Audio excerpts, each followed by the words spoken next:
నాతో మాట్లాడు ప్రభువా అనే అనుదిన కార్యక్రమానికి మిమ్మల్ని అందరినీ ప్రేమపూర్వకంగా ఆహ్వానిస్తున్నాను. ఈ ఉదయకాలం మందు శ్రేష్టమైన దేవుని వాక్యాన్ని మనం విందాం. దేవుని వాక్యాన్ని చదువుకుందాం. ఎజ్రా 8వ అధ్యాయము 22వ వచనం. మేలు కలుగు చేయుటకై ఆయనను ఆశ్రయించు వారందరికీ మా దేవుని హస్తము తోడుగా ఉండును. ఈ మాట రాజైన అర్తహషస్త ఏలుబడి కాలంలో బబులోను దేశము నుండి ఎజ్రా నాయకత్వంలో దేవుని ప్రజలు యెరూషలేమునకు బయలుదేరారు. పాడైపోయిన గోడలు తిరిగి కట్టించుటకు, పాడైన దేవాలయం యొక్క పరిచర్యను తిరిగి పునఃప్రారంభించుటకు ఎజ్రా నాయకత్వంలో బయలుదేరుచున్నారు. ఆ సమయంలో ఎజ్రా రాజుతో అన్న మాటలివి: మేలు కలుగు చేయుటకై ఆయనను ఆశ్రయించు వారందరికీ మా దేవుని హస్తము తోడుగా ఉండును. దేవుని ఆశ్రయించు వారందరికీ మా దేవుని హస్తము తోడుగా ఉండును. వాస్తవంగా వీరి ప్రయాణంలో చాలా ప్రమాదాలు ఉన్నాయి. బబులోను నుండి యెరూషలేమునకు వెళ్ళే మార్గంలో 2 బలమైన దేశాలు దాటి వెళ్ళాలి. ఒకటి సిరియా, 2 జోర్డాన్. సిరియా బలమైన సైన్యం కలిగిన దేశం. సిరియా రాజు మార్గమధ్యములో వీరిని అడ్డగించి వారిని తమ దేశమునకు బానిసలుగా తీసుకొని పోయే ప్రమాదం ఉంది. లేదా యుద్ధమే చేసి శేషించిన వారిని వారి దేశానికి తీసుకొని పోయే ప్రమాదము ఉంది. ఆనాడు దారి కాచి దోపిడీ చేసే దొంగల ముఠాలు ఉన్నాయి. అయినా ఎజ్రా దేవుని నడిపింపుపై స్థిరమైన విశ్వాసాన్ని కలిగి ఉన్నాడు. ఎజ్రా రాజుతో అంటున్నాడు: రాజా, మా దేవుణ్ణి ఆశ్రయించు వారందరికీ మా దేవుని హస్తం తోడుగా ఉంటుంది. మా ఈ ప్రయాణంలో మేము దేవుణ్ణి ఆశ్రయించాము. ఆయన నడిపింపునే కోరుకుంటున్నాం. ఆయనే మాకు రక్షణ, ఆయనే మా సైన్యాధికారి. కావున మా దేవుని హస్తం మాకు తోడుగా ఉండును అని ఎజ్రా రాజుతో విశ్వాసంతో కూడిన మాట పలుకుతూ ఉన్నాడు. ప్రియమైన వారలారా, మన జీవిత ప్రయాణంలో మనము ఎజ్రా వలె దేవుణ్ణి ఆశ్రయించి నడిచినప్పుడు మన ముందు ఎన్ని శోధనలున్నా, ఎన్ని కష్టాలున్నా, ఎన్ని బాధలు ఉన్నా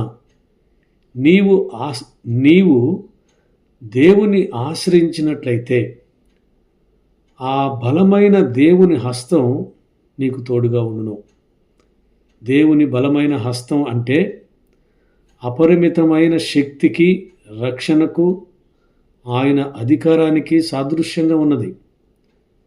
శత్రువు బలమును అణిచివేయగలిగిన శక్తి దేవుని హస్తంలో ఉన్నది. ఒకసారి యెహోషువ గ్రంథం 4వ అధ్యాయం 23-24 వచనాలు మనం చదువుదాం. యెహోవా బాహువు బలమైనదని భూనివాసులందరూ తెలుసుకొనుటకును మీరు ఎల్లప్పుడూ మీ దేవుడైన యెహోవా యందు భయభక్తులు నిలుపుటకును మేము దాటు వరకు మీ దేవుడైన యెహోవా తానే మా ఎదుట ఎర్ర సముద్రమును ఎండచేసినట్లు మీరు దాటు వరకు మీ ఎదుట యోర్దాను నీళ్లను ఎండచేసినని వారితో చెప్పాను. ఎజ్రా పూర్వము తమ పితరుల పట్ల తాను నమ్మినటువంటి దేవుని హస్తం వారిని ఎలా కాపాడినదో ఎరిగినవాడుగా ఉన్నాడు. అందుకే రాజు ఎదుట ధైర్యంగా దేవుణ్ణి ఆశ్రయించిన వారందరికీ మా దేవుని హస్తము తోడుగా ఉండును అని అంటూ ఉన్నాడు. ఈ సందేశం వింటున్న ప్రియ దేవుని బిడ్డలారా, మనం ఆయనను ఆశ్రయిస్తే దేవుని బలమైన దక్షిణ హస్తం మనలను ఆదుకొనును. ఆయన హస్తబలం ఎదుట ఏ శత్రువు నిలబడలేడు. దేవుడు తగిన సమయమందు మిమ్మల్ని హెచ్చించినట్లు దేవుడు తగిన సమయమందు తన దక్షిణ హస్తం యొక్క శక్తిని కనపరుచున్నట్లు ఆయన బలమైన చేతి క్రింద మనము దీన మనస్కులై ఉండాలని వాక్యము సెలవిస్తుంది. దేవుడి మాటలు మన వెనుకడిలో దీవించి ఆశీర్వదించునుగాక. ఆమేన్. ప్రార్థన చేసుకుందాం. పరిశుద్ధుడా, ప్రేమ కలిగిన మా తండ్రి, మా దేవా, నీకు వందనాలు, స్తుతులు, స్తోత్రాలు చెల్లిస్తున్నాం. మమ్మల్ని అందరినీ మీరు ప్రేమించి ఈ నూతన దినమును మాకు ఇచ్చినందుకే స్తోత్రాలు. ఈ ఉదయకాలమందు మీరు మాతో మాట్లాడిన నీ లేఖన భాగాన్ని బట్టి కూడా స్తోత్రం. మేలు కలుగు చేయుటకై ఆయనను ఆశ్రయించే వారందరికీ మా దేవుని హస్తము తోడుగా ఉండునని మరి ఎజ్రా విశ్వాసముతో పలికిన మాటను బట్టి నీకు వందనాలు చెల్లిస్తున్నాం. మా ఈ జీవిత ప్రయాణంలో కూడా ప్రభువా, మరి ఎన్నో శ్రమలు, శోధనలు, కష్టాలు, ఇరుకులు, ఇబ్బందులు ఎదురవుతాయి. వాటన్నిటినీ మేము జయించుకుంటూ ముందుకు వెళ్ళడానికి మా శక్తి సరిపోదు. కానీ మీ బలమైన దక్షిణ హస్తం నిన్ను ఆశ్రయించిన వారికి తోడుగా ఉండునని ఎజ్రా చెప్పినట్లుగా ప్రభా, నీ దక్షిణ హస్తం మాకు తోడుగా ఉంచమని ప్రార్థన చేస్తున్నాను. మా విశ్వాసములో ప్రభా బలహీన పడిపోకుండానట్లుగా సహాయం చేయండి.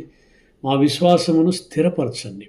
ఎజ్రా ఎలాగైతే రాజు ఎదుట తాను నమ్మిన దేవుణ్ణి గూర్చినటువంటి గొప్పతనాన్ని తెలియచేసినాడో, మేము కూడా ప్రభు ఈ లోకంలో మరి జీవిస్తున్నప్పుడు నీవే మా గొప్ప దేవుడు అని, నీవే శక్తిమంతుడు అని, నీ దక్షిణ హస్తం మమ్మల్ని ఆదుకునని, ఈ దక్షిణ హస్తం ఎదుట ఏ శత్రువు సాతానుడు నిలవబడలేడని ప్రభా మేము విశ్వాసముతో ముందుకు అడుగేటుకు నీ కృప దయచేయమని ప్రార్థన చేస్తున్నాం.